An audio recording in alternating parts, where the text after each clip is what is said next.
Unfortunately, in this conference, state universities are not participating because they have informed me, even in writing, that they have been warned by the state government not to participate. துணை குடியரசுத் தலைவர் வர்றாரு, அதனால ஒழுங்கு மரியாதையா வாங்கன்னு இவர் மிரட்டி 9 பேரை வர வச்சாங்க. நான் சொன்னேன், நீங்க என்ன சொல்லுவீங்க? என்ன ஆதாரம் இருக்குன்னு ஏட்ட கேட்பீங்கல்ல? அதே தான் நான் கேட்கிறேன். நான் அவமானம்லாம் படுத்தல. அவர் பொய் சொல்றவருன்னு எனக்கு தோணுது அவரோட வரலாறை பார்க்கும்போது. அதிகாரத்தை காட்டி துணைவேந்தர்களை போன வருஷம் வர வச்சேன். இப்போ உனக்கு அதிகாரம் இல்லைன்னு தெரிஞ்சு போச்சு. துணைவேந்தர்கள் உன்னை புறக்கணிக்கலாம் அப்படிங்கிற எல்லைக்கு போறாங்க. அப்போ இந்த டீம்டு யூனிவர்சிட்டி வைஸ் சான்சலர்ஸ் அவங்க வர்றதுக்கு ஒரு ஒன்றிய அரசு கூப்பிட்டா தவிர்க்க முடியாது. நம்ம நிச்சயமா ஆமா, ஒரு கவர்னரு துணை குடியரசுத் தலைவர் வராரு, எதுக்குடா வம்பு நம்ம போயிடுவோம். அவங்களுக்கு அப்ரூவல் ஏதாவது பாக்கி இருக்கலாம். யூனியன் கவர்மெண்டோட ஆசீர்வாதம் வர்றதுக்கு இல்ல ஈடி வரும்னு பயப்படுறதுக்கு அவங்க முதலாளிகளுக்கு நோக்கி ஈடி வரலாம்ல. இந்த பயம்லாம் அவங்களுக்கு இருக்கலாம். ஜெகதீப் தங்கர் சொல்றது என்னன்னு சொன்னா, ஆர்.என். ரவி அரசியல் சாசனத்தை காப்பாத்துறதுக்காக போராடுறாரு அப்படின்னு ஒரு ஸ்டேட்மெண்ட் சொல்லியிருக்காரு. எனக்கு பக்கு நெஞ்சே அடைச்சிருச்சு. பெண்கள் மரியாதைக்காகவும் உரிமைக்காகவும் சீமான் போராடுறாரு அப்படின்னு ஒருத்தன் சொன்னா எப்படி இருக்கும்? எனக்கு கிட்டத்தட்ட அப்படிதான் இருந்துச்சு. தமிழ்நாடு அரசியல் கல்வி சூழலை மோசமா ஸ்பாயில் பண்ற மாதிரியான நடவடிக்கையில் ஈடுபட்டார். அதனுடைய ஒரு விளைவு தான். இதனால மதிக்க தேவையில்லைன்ன போது கல்வித்துறையில இருக்கவங்க தான் சந்தோஷப்பட்டிருப்பாங்க. தியாகராஜா காலேஜில் போய் ஜெய் ஸ்ரீராம்னு மாணவர்களை வந்து கோஷம் போட சொல்ல. தமிழ்நாட்டோட கல்வி பாரம்பரியத்தின் மீதான பெரிய கருப்பு தினம்னா அதுதான். ட்ரைப்ஸ் நேயர்களுக்கு வணக்கம். இன்று நம்மோடு பேச அரசியல் விமர்சகர் வில்லவன் ராமதாஸ் அவர்கள் இணைந்துள்ளார். வாருங்கள் அவரோடு பேசுவோம். வணக்கம். வணக்கம். இன்னைக்கு ஆளுநர் தலைமையில் வந்து மாநில கல்வி மாநாடு வந்து நடத்தப்பட்டிருக்குது. இதில் வந்து அரசு பல்கலைக்கழகங்களோட துணைவேந்தர்கள் வந்து நிராகரிச்சிருக்காங்க போகிறதுக்கு. மற்றபடி தனியார் டீம்டு யூனிவர்சிட்டி வைஸ் சான்சலர்ஸ்லாம் வந்து போய் கலந்துருக்கிறாங்க. இதில் அரசு பல்கலைக்கழகங்களிலிருந்து துணைவேந்தர்கள் வராததுக்கு காரணம் வந்து அமைச்சர் ஃபோன் பண்ணி துணைவேந்தர்களை வந்து மிரட்டியிருக்காரு. அது இல்லாமல் ஒரு துணைவேந்தர் வந்து இதை பயன்படுத்தி காவல்துறை கூப்பிட்டு விசாரணை நடத்தியிருக்கிறது. இது வந்து ஒரு எமர்ஜென்சியை வந்து நினைவுபடுத்துது. அவங்க உயிருக்கே அச்சுறுத்தல் வரும்ன்ற நிலைமைக்கெல்லாம் வந்து மிரட்டியிருக்கிறாங்க. வீடு திரும்ப மாட்டேங்கிற அளவுக்குலாம் போலீஸ் போய் மிரட்டியிருக்கிறாங்க. இது ஒரு எமர்ஜென்சியை நிறைவுபடுத்துதுன்ற மாரி ஆளுநர் வந்து ரொம்ப காட்டமாக பேசியிருக்காரு. இது எப்படி பார்க்குறீங்க? முதல்ல ஆர்.என். ரவியோட ஸ்டேட்மெண்ட்டை நாம் வந்து அது நிரூபிக்கப்படும் வரை அதை பொய்ன்னு தான் நினைக்கிறோம். அதான் அவருடைய வரலாறு. அப்படி தான். ரெண்டாவது, அவர் தன்னுடைய ஒரு உள்நோக்கத்தோடு எதையும் செய்கிறவர். ஒரு இன்னும் நேர்மையாக சொல்லணும்னா, ஒரு இழிவான உள்நோக்கத்தோடு பல காரியங்களை செய்கிறவர் அப்படிங்கிறதுக்கு அவரோட வரலாறுல ஏகப்பட்ட உதாரணங்கள் இருக்குது. உச்சநீதிமன்றமே கிட்டத்தட்ட அதை தான் சொல்லியிருக்கு. சட்டவிரோதமாக செயல்படுறீங்கன்னு அடி வாங்கின முதல் ஆளுநர் அவர். வடகிழக்கு மாகாணங்கள்லேருந்து விரட்டப்பட்ட விதம், மக்கள் எதிர்ப்பு சம்பாரித்து விரட்டப்பட்ட விதம், அவர் டாக்குமெண்ட்டில் ஏமாத்துறவர் அப்படிங்கிற குற்றச்சாட்டு தான். அவர் வந்து ஒரு ஒப்பந்தத்தை ஷரத்துகளை மறைச்சு வச்சாருங்கிறது குற்றச்சாட்டு.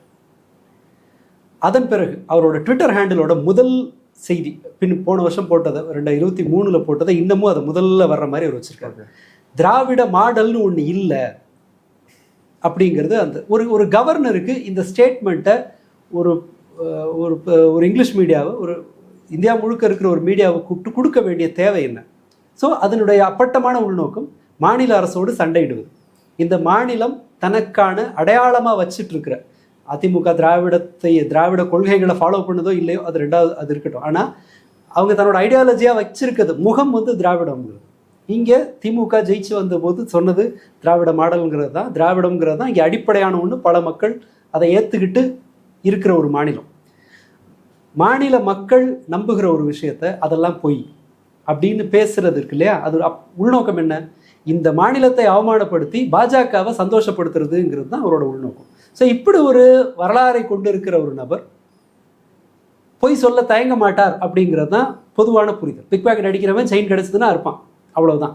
அதை போல இவர் இந்த மாதிரி செஞ்சிருக்கிறதுக்கான வாய்ப்பு உண்டு. அதனால இவருடைய வாதம் அப்படி கூப்பிட்டு மிரட்டினாங்க அப்படிங்கிறது நிரூபிக்கப்படும் வரை அதை விவாதிக்கிறதுல பிரயோஜனமே இல்லை. இல்லை, அவர் ஆளுநர் தானே, அவர் அதை ஃபர்தராக நடவடிக்கைக்குள்ள போகலாம்ல. ஆமாம், ஏன் அதை பண்ணாம? சென்ட்ரல் இன்டெலிஜென்ஸ் இருக்கு. இப்பவும் கூட உள்ள வர வச்சிருக்கிறதெல்லாம் வந்து ஜெகதீப் தன்கரை ஏன் அவர் கூப்பிடுறாருன்னா, வெறுமனே ஆளுநர் வந்திருந்தா இந்த 9 பேர் வந்திருக்க மாட்டாங்க. ரைட். இதெல்லாமே யூனியன் கவர்மெண்ட்டை வச்சு ப்ரெஷரை பண்ணி தான். நான் என்ன சந்தேகப்படுறேன்னா, துணை குடியரசுத் தலைவர் வர்றாரு, அதனால ஒழுங்கு மரியாதையா வாங்கன்னு இவர் மிரட்டி 9 பேரை வர வச்சாங்க. நான் சொன்னேன், நீங்க என்ன சொல்லுவீங்க? என்ன ஆதாரம் இருக்குன்னு ஏட்ட கேட்பீங்கல்ல? ஆமாம், மிரட்டி தாங்க கூப்பிட்டு வந்திருக்காங்க அப்படின்னு நான் சொன்னேன்னா நீங்கள் டக்குன்னு என்ன ஒரு கேள்வி கேட்பீங்க? என்ன நீ பாட்டுக்கு போகிற போக்கில் சொல்கிற, என்ன ஆதாரம் இருக்குன்னு கேட்பீங்கல்ல? அதே தான் நான் கேட்குறேன். நான் ஒன்றும் அவமானம்லாம் படுத்தலை. அவர் பொய் சொல்கிறவருன்னு எனக்கு தோணுது. அவரோட வரலாறை பார்க்கும்போது பொய் சொல்ல தயங்க மாட்டாருன்னு எனக்கு தோணுது.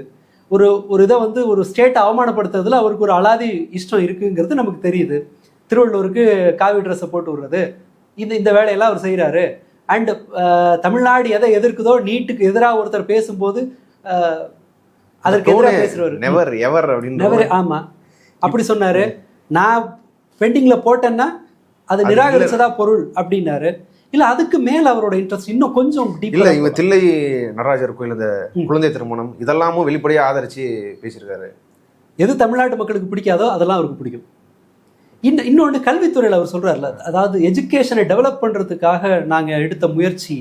நீ எஜுகேஷனோட டெவலப்மெண்ட்டை பத்தி நீ என்ன பேசியிருக்க? எடுத்து பாருங்க. தமிழ்நாட்டில் எஜுகேஷன் சரியில்லை, இது விளங்கலை, பசங்க படிக்க வரல. அவர் சொல்ற அந்த ஆய்வு இருக்கு இல்லையா, அது கிராமப்புற மாணவர்கள் கல்வித்தரத்தை மட்டும் மதிப்பிடுற ஒரு அது ஒரு ஸ்கேல். அதை மட்டும் மதிப்பிடுற ஒரு இன்ஸ்டியூட். அந்த இன்ஸ்டியூட்டையும் மகாராஷ்டிரா கவர்மெண்ட் என்ன சொல்றாங்கன்னா, 1% ஸ்கூலை கூட இவங்க சர்வே பண்றாம இவங்க இஷ்டத்துக்கு போட்டு விடுறாங்க அப்படின்னு சொல்லி குற்றம் சாட்டுறது மகாராஷ்டிரா அரசு. எங்க பாஜக கிட்ட தான் 5 வருஷமா இருக்குது மகாராஷ்டிரா. அப்படி இருக்கிற போது அவங்க குற்றம் சாட்டுறாங்க. தமிழ்நாட்டில் 55% கிட்டத்தட்ட அர்பனைஸ் ஆன ஒரு இது. இங்கே 45% தான் கிராமப்புற பள்ளிகள் இருக்குது. இதில் எங்கே போனாங்க, எப்படி எடுத்தாங்க, இதை மாதிரியான சர்வேகள் இருக்கு இல்லையா, இது எல்லாத்துக்கும் ஒரு உள்நோக்கம் உண்டு. இந்த மாதிரி ஒரு என்ஜிஓவை எடுத்து கிளப்பி விட்டுட்டு அவங்கள இறக்கி விட்டு என்ன சொல்லுவாங்கன்னா, அரசு பள்ளிகள்லாம் மோசமாக இருக்குன்னு ஒரு கருத்தோட்டத்தை உருவாக்கி தனியார் மையத்துக்கு கொண்டு போகிறது தான் இந்த மாதிரி ஆட்களோட ஒரு நோக்கம். உண்மை இருக்கலாம், அதை நான் மறுக்கலை. ஒரு சில இடங்களில் இந்த போதாமை இருக்கலாம். ஆனால் அதை ஆராய்ச்சி பண்ண வேண்டிய விதம் வேறு மாதிரி இருக்கணும். ஏன் அப்படி நடக்குது, வேற என்ன காரணம் இருக்குது, இந்த மாதிரி இல்லை ப்ரைவேட்டில் இது இருக்கா, ப்ரைவேட்டையும் கவர்மெண்ட்டையும் ஒரே நேரத்தில் நீங்கள் அனலைஸ் பண்ணிவிட்டு இங்கே இந்த மாதிரி பெட்டராக இருக்குது, இங்கே மோசமாக இருக்குது, இந்த மாதிரி எதுவுமே இல்லை, கிராமப்புற பள்ளிகள் மோசமாக இருக்குது அப்படின்னு சொல்லிட்டு இவர்களுடைய நம்பகத்தன்மை மேலே ஒரு கேள்வி இருக்குது. ஆனால் இவர் என்ன செய்கிறாருன்னா, மறுபடி அதை வலியுறுத்துவதன் மூலமாக அவர் நிரூபிக்க விரும்புகிறது தமிழ்நாட்டில் கல்வி மோசம், இதெல்லாத்தையும் ப்ரைவேட்டு கொண்டு போங்கிறது அவங்களோட பர்பஸ். இப்படி இந்த மாதிரியான இழிவான நோக்கத்தோடு செயல்படுகிற ஒருத்தர் இந்த ஆளை சந்திக்கிறத அவாய்ட் பண்ணுறதுக்கு ஒரு வாய்ப்பு வந்ததுன்னு ஜாலியாக எல்லாரும் அவாய்ட் பண்ணாங்க. அவ்வளவுதான். அப்படிதான் நம்ம எடுத்துக்கணும். அப்போ இந்த டீம்டு யூனிவர்சிட்டி வைஸ் சான்சலர்ஸ் அவங்க வர்றதுக்கு ஒரு ஒன்றிய அரசு கூப்பிட்டா தவிர்க்க முடியாது. நம்ம நிச்சயமா ஆமா, ஒரு கவர்னரு துணை குடியரசுத் தலைவர் வராரு, எதுக்குடா வம்பு, நம்ம போயிடுவோம். அவங்களுக்கு அப்ரூவல் ஏதாவது பாக்கி இருக்கலாம், அவங்களுக்கு வேற ஏதாவது மெடிக்கல் இது யூனியன் கவர்மெண்ட்டோட ஆசீர்வாதம் வர்றதுக்கு இல்லை ஏதாவது ஈடி வரும்னு பயப்படுறதுக்கு அவங்க முதலாளிகளுக்கு நோக்கி ஈடி வரலாம்ல, இந்த பயம்லாம் அவங்களுக்கு இருக்கலாம். நம்ம அதை பொருட்படுத்த அவசியம் இல்லை. விஷயம் என்னன்னு சொன்னால், மிரட்டினா அதே கவர்மெண்ட் தானே, 9 பேர் வந்து கவர்மெண்ட் மிரட்டுதுன்னு சொன்னால் 9 பேர் வந்திருக்க வாய்ப்பு இல்லை. அப்போ 9 பேர் வந்திருக்காங்கன்னா நீ மிரட்டி கூப்பிட்டுருப்பேன்னு நாங்கள் சந்தேகப்படலாம். இப்படி தான் நம்ம எடுத்துக்கணும். ஆளுநரை மதிக்க தயாராக இல்லை. இந்த இவர் பெரியார் யூனிவர்சிட்டியோட வைஸ் சான்சலர் அவர் வேற ஒரு வழக்குக்காக விசாரணை செய்யணும்னு சொல்லி கோர்ட்டு உத்தரவு கொடுத்துருக்குது. அதன் அடிப்படையில் வந்து வாரண்ட் கொடுத்து விசாரிக்கிறதுக்காக கூப்பிட்டுருக்காங்க. கைது கூட கிடையாது அது. ஆனால் அதை வந்து இதுக்குள்ளே சேர்த்து இதுக்கு வரக்கூடாதுன்றதுக்காக தான் அதுவும் நடந்திருக்குன்ற மாதிரி பேசியிருக்காரு. இல்லை, பெரியார் யூனிவர்சிட்டி அவர் பேரில் ஊழல் குற்றச்சாட்டு இருந்தபோது அவரை முரட்டுத்தனமாக ஆதரிச்சது இதே ரவி தான். அவர் தான் வேணும்னு சொல்லிட்டு. இல்லை, அதை விட இந்த பிரச்சனை கூட விட்டுருவோம். நீங்கள் கல்வியின் மீது உங்களுக்கு இவ்வளவு ஆர்வம் இருந்தது, ஏன் 6 யூனிவர்சிட்டிக்கு வைஸ் சான்சலரை போட ஆரம்பிச்சிருக்கீங்க? அண்ணா பல்கலைக்கழகத்தில் பிசி இல்லை, ரெஜிஸ்ட்ரார் இல்லை, எல்லாமே இவருடைய வரட்டுத்தனமான பிடிவாதத்தினால வருது. உனக்கு கல்வி தான் முக்கியம்னா நீ இறங்கி வந்து உட்கார வேண்டியது தானே. இது இருக்கட்டும், உங்களுக்கு தனியப்பட்ட அதிகாரமாகவே இருக்கட்டும். ஆனால் அவர் செய்யலை. ஆனால் எனக்கு தெரிஞ்சு ஸ்டேட் கவர்மெண்ட் இந்த மாதிரியான ஒரு பிடிவாதத்தை காட்டலை. ஏன் நாலேஜுக்கு தெரிஞ்ச வகை இவர் பட்டமளிப்பு விழாவில் இருந்தபோது அமைச்சர்கள் பங்கேற்றிருக்காங்க. இன்னைக்கே வந்து ஆராசா போய் வரவேற்றிருக்காருல்ல இவர் குடியரசுத் தலைவரை. இல்லை, அவர் கூட சொல்கிறேன், ஆளுநர் ரவி தமிழ்நாடு அரசோட கடுமையான சண்டையில் இருந்தபோது கூட பட்டமளிப்பு விழாக்களில் அவருக்கான மரியாதையை கொடுக்க தவறலை. இதே நேரத்தில் வெஸ்ட் பெங்காலில் முதல்வர்கள் அரசு எப்படி கையாண்டாங்க, தெலுங்கானாவில் இந்த மாதிரி குடைச்சல் கொடுக்குற ஆளுநரை எப்படி கையாண்டாங்கன்னு பார்த்தோன்னா இங்கே அவங்களுக்கு அதிகபட்ச மரியாதை கிடைச்சிது. இன்ஃபேக்ட் இந்த மாதிரி விழாக்களில் போய் கலந்துக்கிறத நாம் தமிழர் மாதிரியான ஆட்கள்லாம் என்ன சொன்னாங்கன்னா, நீங்கள் 2 பேரும் இணக்கமாக இருக்கீங்க அப்படின்னே குற்றம் சாட்டினாங்க. சங்கிகளோட வந்து ஃப்ரெண்ட்லியாக இருக்கீங்கன்னே குற்றம் சாட்டினாங்க. இந்த பழியோடு தான் சேர்த்து கவர்னருக்குரிய மரியாதை வந்து கொடுத்துட்டு இருந்தாங்க. ஆனால் இவர் அதை வந்து தமிழ்நாடு அரசியல் கல்வி சூழலை மோசமாக ஸ்பாயில் பண்ணுற மாதிரியான நடவடிக்கையில் ஈடுபட்டார். அதனுடைய ஒரு விளைவு தான். இருந்தாலும் மதிக்க தேவையில்லைன்ன போது இப்போ கல்வித்துறையில் இருக்கவங்க தான் சந்தோஷப்பட்டிருப்பாங்க. அப்பாடா, ஏன்னா இதை இன்னும் எப்படி ஸ்பாயில் பண்ணலாம். தியாகராஜா காலேஜில் போய் ஜெய் ஸ்ரீராம்னு மாணவர்களை வந்து கோஷம் போட சொல்ல. தமிழ்நாட்டோட கல்வி பாரம்பரியத்தின் மீதான பெரிய கருப்பு தினம்னா அதுதான். எங்கே அரசியலும் சுயமரியாதையும் பகுத்தறிவும் எந்த இடத்துல தொடர்ந்து விவாதத்தின் மூலமாக வளர்ந்ததோ அந்த பல்கலைக்கழகங்களை இந்த ஆள் போய் சாமியார் மடமாக மாற்றுறதுக்கு முயற்சி பண்ணார். என்ஜினியரிங் படிக்கிறவங்கள புராணங்களை படிக்கணும்னு சொல்லி இவர் இல்லை, ஆனால் சூரப்பா, இந்த ஆர்எஸ்எஸோட பின்புலத்தில் வர்ற சூரப்பா அண்ணா யூனிவர்சிட்டியில் இதெல்லாம் படிக்கணும்னு கொண்டு வந்தார். மார்க் கிடையாது, ஆனால் மாணவர்கள் படிக்கணும்னு கொண்டு வந்தாங்க. ஸோ எஜுகேஷனை மொத்தமாக ஸ்பாயில் பண்ணுறதுக்கான எல்லா வேலையும் செஞ்சுட்டு இந்த அவமானம் இருக்குல்ல, இவருக்கு இதை விட கூடுதலாக படம் சீந்துவார் இல்லாத அளவுக்கு இவர் நடத்தப்படணுங்கிறது தான் நான் விரும்புகிறது. ஏன்னா அப்படியான ஒரு சூழலுக்கு போனால் தான் நாளை பின்ன வர்ற ஒருத்தன் வந்து எப்பா நம்ம காலேஜை தொந்தரவு பண்ண வேணாம் அப்படின்னு நினைக்கலாம். கூப்பிட்டு வச்சு என்ன சயின்ஸ் அண்ட் டெக்னாலஜியை பேச போகிறாங்க. தமிழ்நாடு முதலமைச்சர் தலைமையில் துணைவேந்தர்கள் கூட்டம் நடக்குது. அங்கே அவர் என்னென்ன பேசுகிறாரு? கட்டுக்கதைகளை பரப்புகிற இடமா கல்லூரிகள் இருக்கக்கூடாது. ஒன்று, புதிய தொழில்நுட்பங்களை பயன்படுத்தி மாணவர்களுக்கு கற்பிக்கிறத வந்து மேம்படுத்துங்க. இது பெரும்பாலும் இதை போல தான். இது ரெண்டு தான் எனக்கு டக்குன்னு நினைவுக்கு வருது. இந்த மாதிரியான கருத்துக்களை தான் பேசுகிறாங்க. இவர் என்ன பேசுகிறாரு? இவருடைய கருத்துக்கள் எல்லாமே வந்து இந்தியா வந்து அந்த காலத்தில் பெருசாக இருந்துச்சு, கால்டுவெல் நாடு இது, ஹிந்துத்துவ கொள்கைகளை பரப்புறதுக்கு தான் அவர் பயன்படுத்திக்கிட்டார். சயின்ஸ் அண்ட் டெக்னாலஜி டெவலப்மெண்ட் இதை பற்றி இவங்க கவலைப்பட்டதே கிடையாது. இவங்களோட ஆளுகையின் கீழே தான், அதாவது பாஜக, நான் ரவின்னு மட்டும் சொல்லலை, பாஜகவினுடைய ஆளுகையின் கீழே வந்த பிறகு ஐஐடி எதை பற்றி ஆராய்ச்சி பண்ணுறாங்க? மாட்டு மூத்திரத்தில் என்ன மகிமை இருக்குன்னு ஆராய்ச்சி பண்ணுறாங்க. மாட்டு சாணி ஆராய்ச்சி பண்ணுறதுக்கு பணம் கிடைக்குது. கிட்டத்தட்ட ஹையர் எஜுகேஷனை காலி பண்ணுற ஒரு இன்ஸ்டியூட், அதோட ஒரு அடியாளாக இருக்கிற ஆர்.என். ரவி அவர் பொய் சொல்வாருங்கிறது ஒன்று.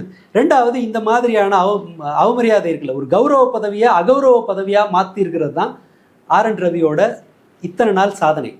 ஸோ இது எல்லாத்துக்கும் பொறுப்பு அவர் புறக்கணிக்கப்படுறார், அவமதிக்கப்படுகிறார் அப்படின்னு அவர் உணர்ந்தார்னா அது எல்லாத்துக்கும் அவர் தான் பொறுப்பு.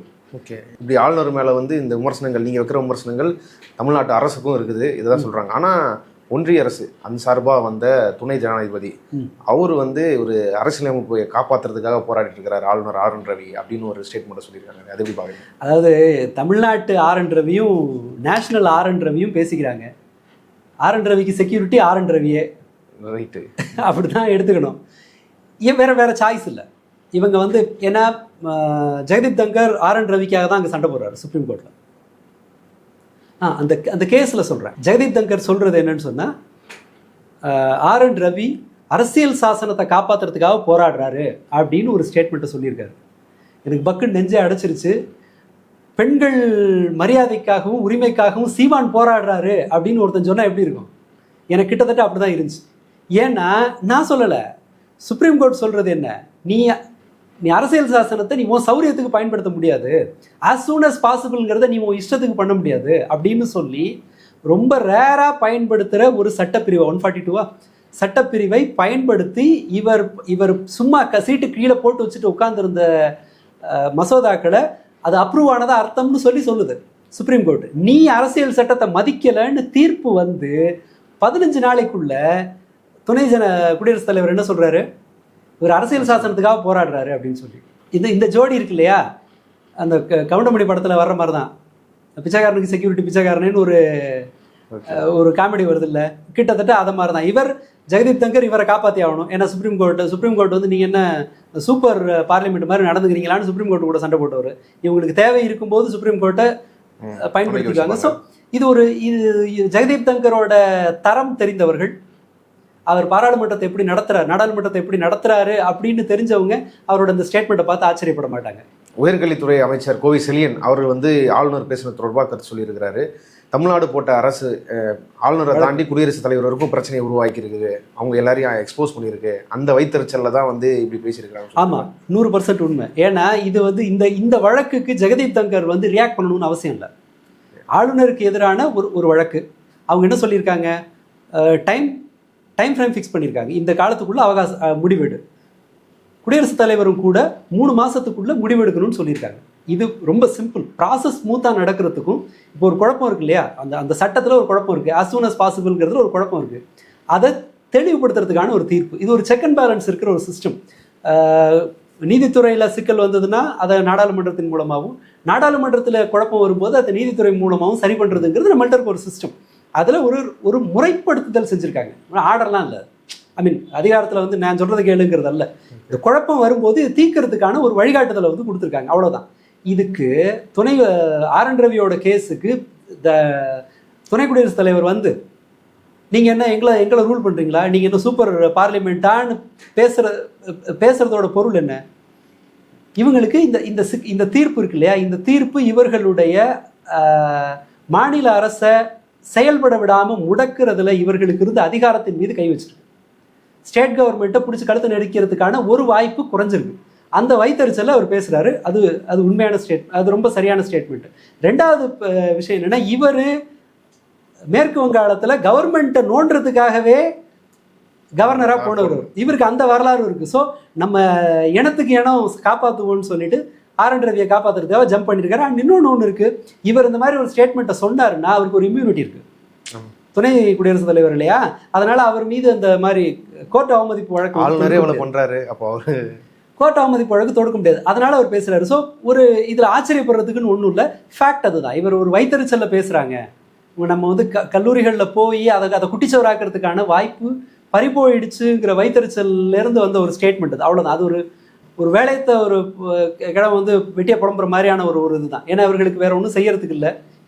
இந்த பர்டிகுலர் விஷயத்தில் கல்லூரிகளில் ஆர்.என். ரவி மாதிரி ஆட்களை வச்சு குட்டிகளாட்டா பண்ணுறதுக்கான வாய்ப்பு பறிபோனதுக்காக புலம்பல் தான் அது.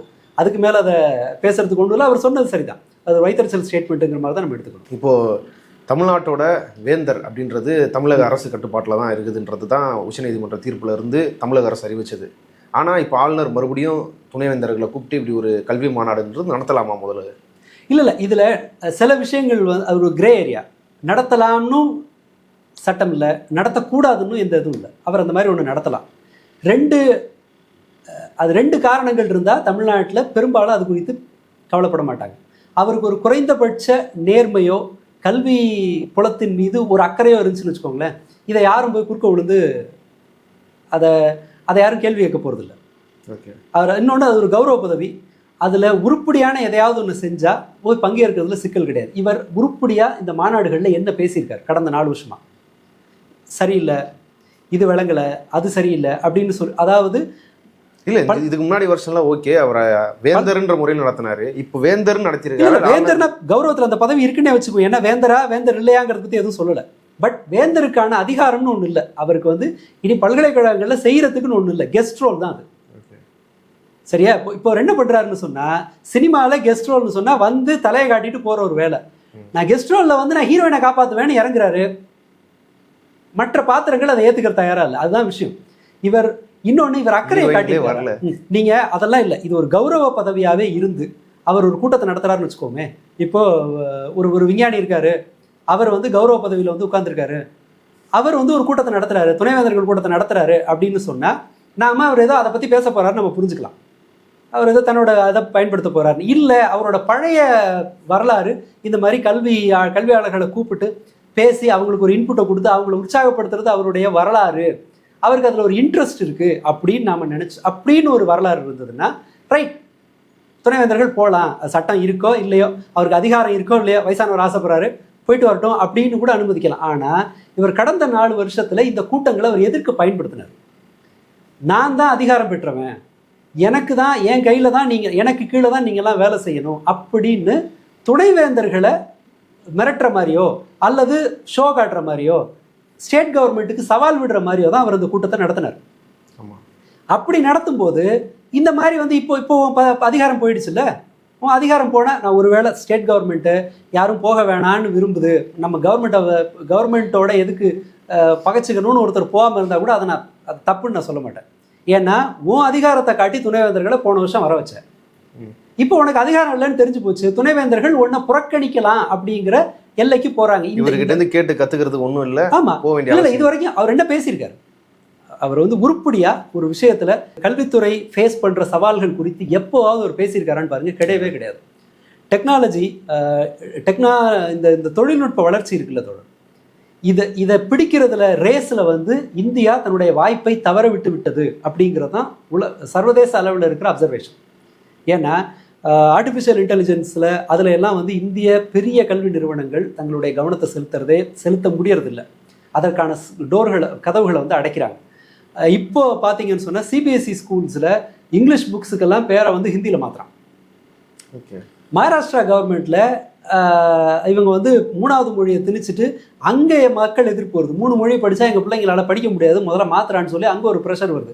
ஸோ மக்கள் வந்து ஏற்கனவே இருக்கிற எக்ஸிஸ்டிங் சிஸ்டமை காலி பண்ணுறான்னு சொல்லி பாஜக மேலே தான் பொதுவாக புகார் இருக்குது. ஆனால் இவர் அந்த பிரச்சனையெல்லாம் விட்டுட்டு நம்மளோட பழையதை கற்றுக்கணும், ரிஷிகள் முனிவர்கள் காலத்தில் எல்லாம் நல்லா இருந்துச்சுன்னு பேசுகிற ஒரு நபர், இப்படி பேசுகிற ஒரு நபருடைய கூட்டத்துக்கு போகிறதுங்கிறது ஒரு துணைவேந்தரோட ஸ்டாண்டர்டை குறைக்கும்.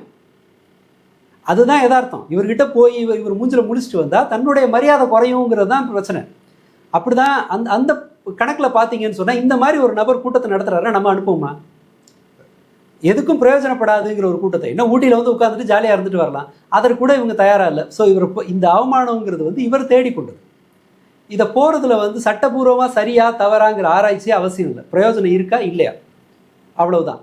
ஸோ அந்த கணக்கில் பார்த்தோன்னு சொன்னால் RN ரவி வெறுமனே 45 பேரை கூட்டு வச்சுட்டு ஊட்டிக்கு தனியாக தான் போகணும் அப்படிங்கிற நிலைமைக்கு RN ரவி வந்தது அவராக தேடிக்கொண்டது. அதில் பரிதாபப்படுறதுக்கான தகுதி கூட அவருக்கு இல்லை. மரியாதை 2ஆம் பட்சம், ஐயோ பாவம் போயிட்டு போகுதுங்கிற அளவுக்கான தகுதி கூட இல்லை. இன்னொன்று, இதை மாதிரி ஒரு எந்த அடிப்படையும் இல்லாமல் ஒரு மாநில அரசின் மீது குற்றம் சாட்டுறது இருக்குல்ல, ஒன்று வந்து போலீஸை வச்சு மிரட்டினாங்க, அமைச்சர்கள் கூப்பிட்டு மிரட்டினாங்க, இதெல்லாம் இது வந்து ஒரு ப்ரூவ் பண்ண அவசியமே இல்லாத போகிற போக்கில் சங்கிகள் வாய்க்கு வந்ததை அடிச்சு விடாங்க இல்லையா, அந்த மாதிரி இவரும் செயல்படும் போது, சங்கித்தனமாக செயல்படும் போது இவர் இந்த மாதிரியான மரியாதைக்கு பொருத்தமானவர் அப்படிங்கிற முடிவுக்கு தான் நம்ம போக வேண்டியிருக்கு. இவ்வளோ நேரம் இந்த செய்தி குறித்து உங்கள் கருத்துக்களை விரிவாக பகிர்ந்து கொண்டதுக்கு நன்றி.